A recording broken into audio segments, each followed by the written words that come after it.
Some time ago, we lightly explored a scenario where General Grievous was thrown thousands of years into the past. There, he had to contend with the Jedi of the Old Republic era at the peak of their power, and he got absolutely dismantled. But what if, instead, we were to send someone who could actually fight in the same weight class? Someone that perhaps even the Old Republic Jedi would not be prepared for?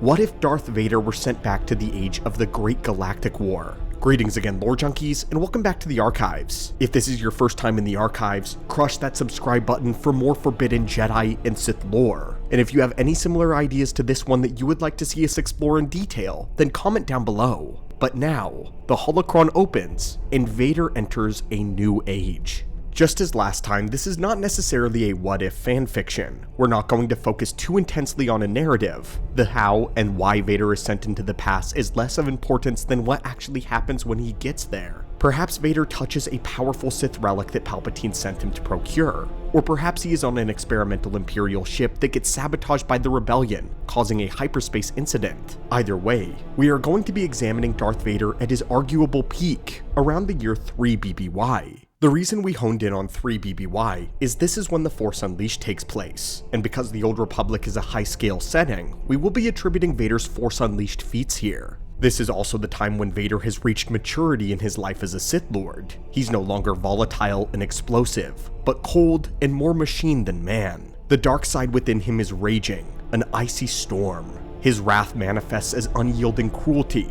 Both his blade and his will are efficient, and he has no wasted movement. He's also more used to his cybernetic body here, able to operate beyond most of its limitations if he needs to, as shown in his various battles with Starkiller Galen. The year he'll ultimately land in is 3656 BBY in the Old Republic era. This is only a few years before the sacking of Coruscant, which would end the 30 Years' War. By this point, the war is reaching its apex of intensity, and both Jedi and Sith factions are at their respective peaks in terms of power. Immediately, the scenario will be wildly different than what happened with Grievous. Unlike Grievous, Vader isn't actually going in blind. While he may experience initial confusion, as is expected with time travel, Vader will quickly know what to do.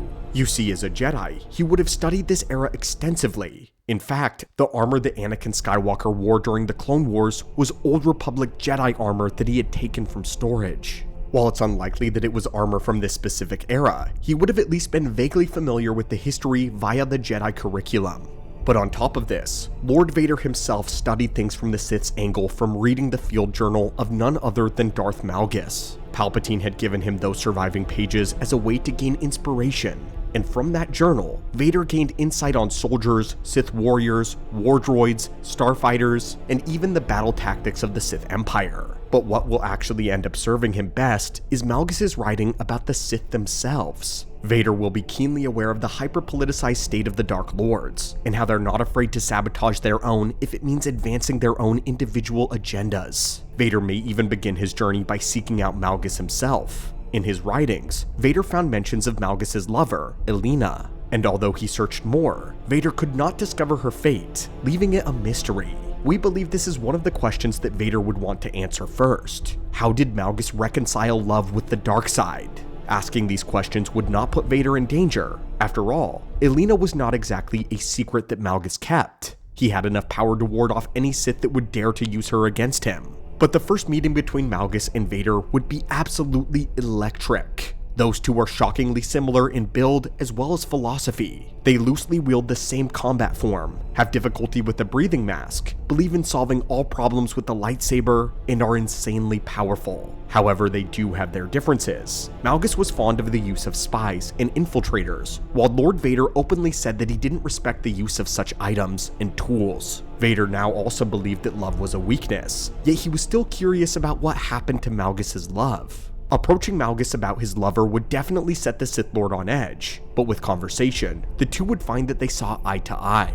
It's possible that Malgus could perceive Vader as a potential rival, but he could also be disarmed by knowing that this newcomer was nothing like the politically obsessed lords on the Dark Council. We believe that Vader and Malgus would shake hands with their fingers crossed, so to speak. They are agreeable enough to become allies and help each other further their goals, but they would not likely trust one another after all. As we mentioned in our Grievous video, we believe that he would simply spend his time being a part of the Empire's war machine, bent on bringing more death to the Jedi. While this would definitely be a part of Vader's agenda, Jedi can wait. This may seem surprising, as he notoriously could not resist hunting down Jedi in the Jedi Purge era. However, Vader knows that right now, he is not in a galaxy that's recovering from a purge. The Jedi are plentiful and powerful. Dismantling them would be its own mission. And now, Vader has another: the Sith Empire itself. Vader spent a very long time trying to correct the past, and forever was unable to do so due to his limitations. But now, he has that opportunity. An opportunity to change history in his favor. For him, knowing the future was not a matter of foresight, Vader was from the future, and he knew the outcomes of his new present with a measure of certainty. Again, neither he nor Anakin was a historian, so he wouldn't be able to know everything about this age, but he knew enough to have a distinct advantage. He knew exactly where to be and when the right moments in the war were, and because he studied under Sidious, Vader would know secret locations that the Sith attempted to keep hidden, and even ones that they didn't even know about. For instance, Malgus tried to find the Dark Reaper, a super weapon that could drain the force energy of entire planets and then release it in a massive wave of energy. But in the field journal, Vader commented that the Dark Reaper was unearthed on Raxus Prime. Malgus had been digging in the wrong place. Vader knew this because as Anakin, he had to fight this weapon when Dooku found it. That was what led him to discovering the ability of resisting force drain. The Dark Reaper may be something Vader keeps in his back pocket, an ace in the hole in case things get hairy. He would set his sights on undermining and usurping the Council first, ultimately gaining control of the Sith Empire. Many often underestimate the fact that Vader does have tact. While he despises politics and spies, he learned cunning from Sidious and throughout Legends lore demonstrated a ton of guile. In fact, he even compromised his own rule about spies and dispatched Shira Bree to infiltrate the rebellion. There were a few things that Vader left beneath him if it meant serving his goals. This is another difference he has with Malgus. However, Vader won't play the Sith Lord's political games. He'll be operating on a different playing field. The only wrench in his plan is the Emperor, Vitiate. Again, Vader will be keenly aware of who this mysterious Emperor is, a man potentially more dangerous than his own master. But luckily, Vader is also familiar with how to operate under such a being. His plan will likely unfold like this. Vader already secured an alliance with Malgus, who desires to see the Empire grow strong.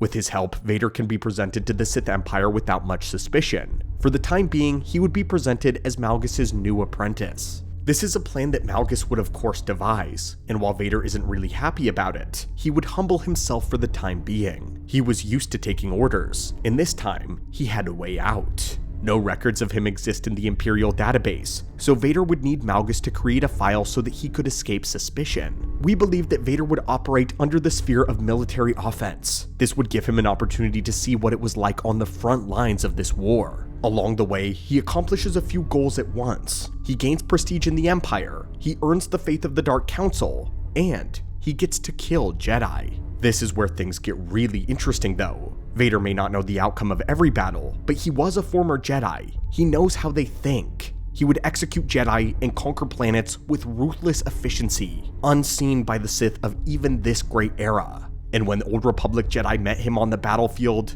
even they would be unprepared. We talked up before just how powerful and well-equipped this era of Jedi really are, and be assured, Vader would find himself having much more difficulty against these Jedi Knights than the ones that he would kill during the Purge. In his day, the Jedi were severely wounded from the Clone Wars, running scared, hungry from the Empire, hunted like dogs.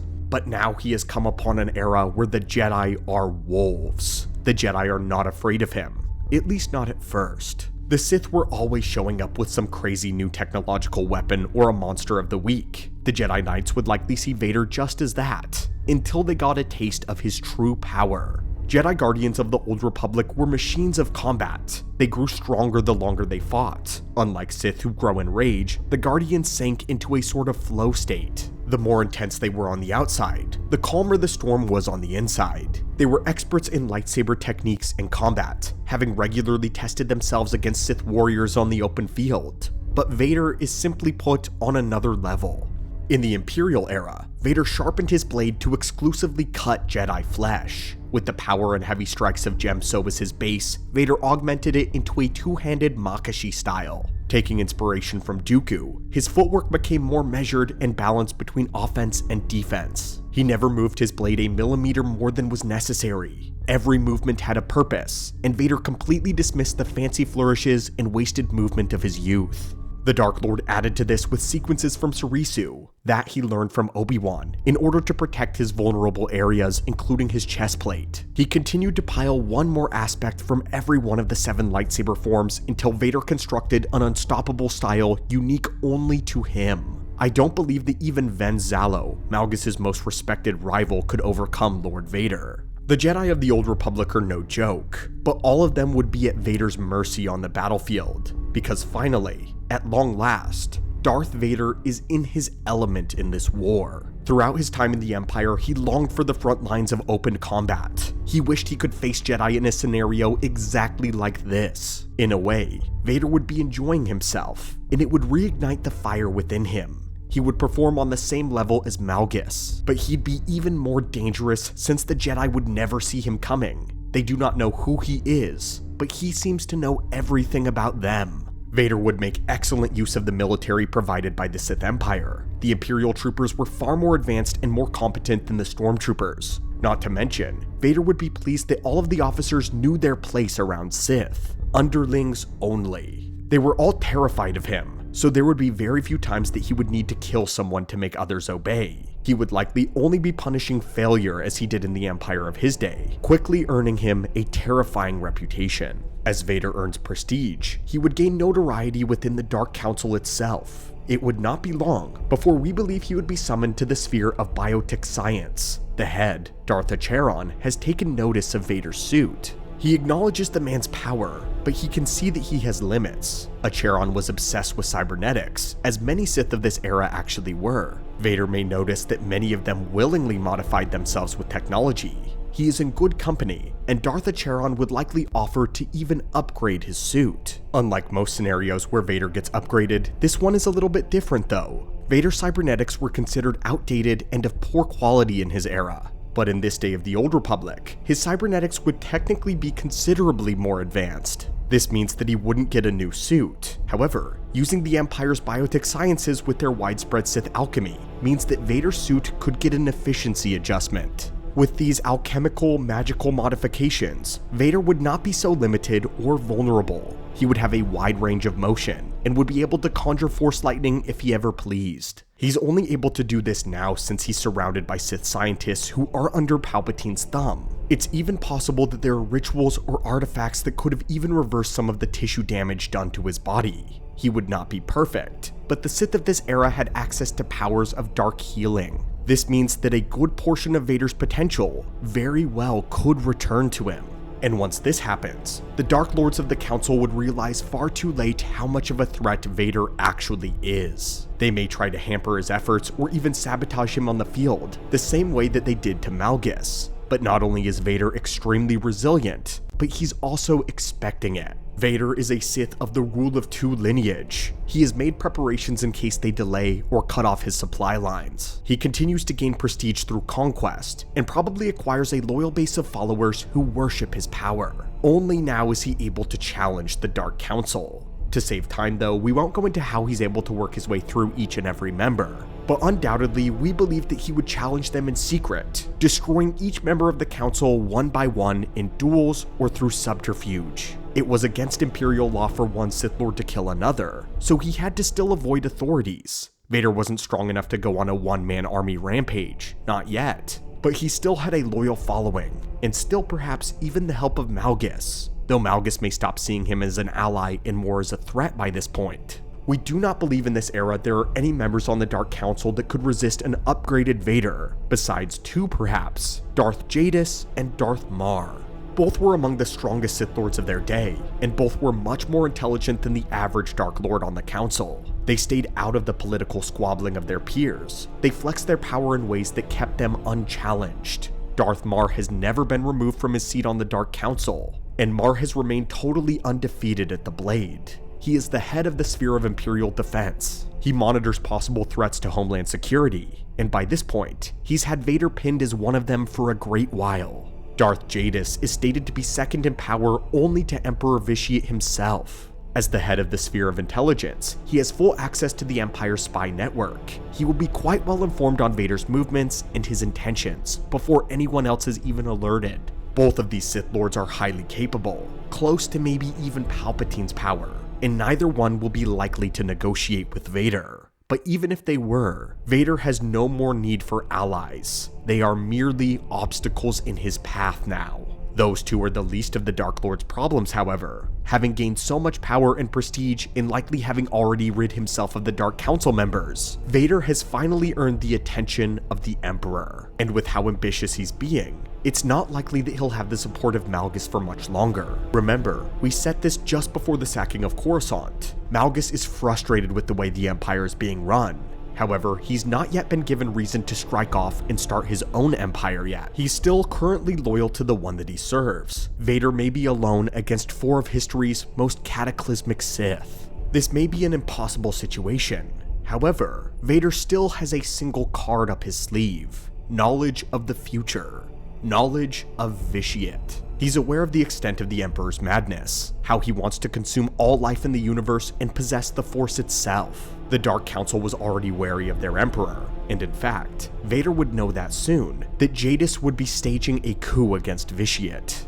Darth Mar stopped trusting him when Darth Thanaton revealed to him Vitiate's plan to create an army of hive-minded slaves. And along with this, Vader is aware of the Eternal Empire being constructed in wild space away from the Sith. Vitiate will soon abandon his empire. All Vader has to do is leak the information to the rest of them. At once, Malgus, Jadis, and Mar will cease to view Vader as their primary threat, and their attention will turn to their Emperor. Vader promises to join them in their fight to overthrow Vitiate, stating that once they destroy him, they can settle their differences afterwards with the blade. This sounds agreeable to the 3 Dark Lords, but what they do not know is that Vader still has another secret: the Dark Reaper. Now having constructed a confrontation where the 3 Dark Lords will collectively rush Vitiate, Vader has all of his enemies dead to rights. During the process, he's been unearthing the Darth Reaper, getting it constructed at a secret location. Vader has learned the value of superweapons when employed correctly. Once the Sith challenge Vitiate in his throne room, Vader does not join them, he abandons them.